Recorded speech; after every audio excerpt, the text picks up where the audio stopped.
Good afternoon. Happy Friday. Off to a good weekend. And I have another story for all of you. And for anyone from Canada listening, if you think Trump is only picking on Canada, you got to hear this. Texas is proclaiming sovereignty over certain New Mexico territory. Yep, there's going to be a dispute is arising between New Mexico and Texas. Well, it's always been there.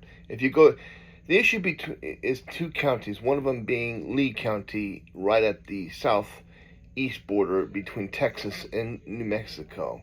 Apparently, there's oil there. Texas oil, no surprise that Texas wants that county, and this is causing considerable. I'm not surprised it's not getting national news, but it is causing considerable turmoil between mega state Texas and a non-mega state New Mexico. To understand, if you're in New Mexico and Texas, you understand the history of this region. It didn't just start out this way. The feud between New Mexico and Texas goes back to the time of the 1850s. Actually, Texas always wanted New Mexico to expand slavery. Another sad legacy, a dark part of this country's history. Apparently, after the end of the Mexican-American War, the attempt to establish a territorial government, Texas proclaimed huge sovereignty, and it almost led to a war then between Texas and the settlers in Texas and the area of New Mexico. One president died, Tyler, who was a general during the Mexican-American, tried to resolve it, but he died before it became a big issue. It was left to infamous, folks, there was a president named Mallard Fillmore. Mallard? Are you kidding me? Well, Mallard Fillmore was infamous for the Impotent Compromise of 1850, basically suppressing free speech over the issue of slavery. Basically, he signed into the Fugitive Slave Law of 1850. He was a bad president. You think current people, they're bad. Fillmore is the lowest that we've ever had. Mallard Fillmore, and yes, he's from New York.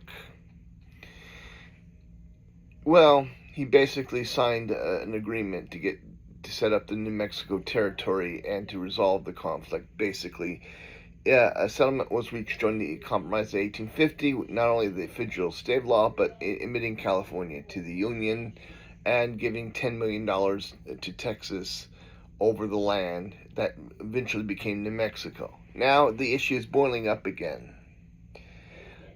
Texas proclaiming sovereignty over Eddy and Lee counties, and it is becoming a hot issue. And the issue I have is this: yes, the Constitution spells out procedures for states to change borders, but right now, Congress is controlled by the GOP, who is controlled by the Trump administration. If this is reopened, I'm sure there's going to be a whole lot of other states that will down realignment of state borders. I've been hearing reports out of Eastern Oregon that resent Portland. They want to go become part Greater Idaho. So the internal part of the country is becoming, the cracks are appearing. What do you say? I say that there's some state borders are going to change eventually. And apparently the New Mexico governor just issued a proclamation over gun control, which was blocked by courts. Again, I have a feeling that has a lot to do with Texas's claims over Lee and Eddy counties. So stay tuned, folks. This is getting very interesting. Talk to you later. Bye.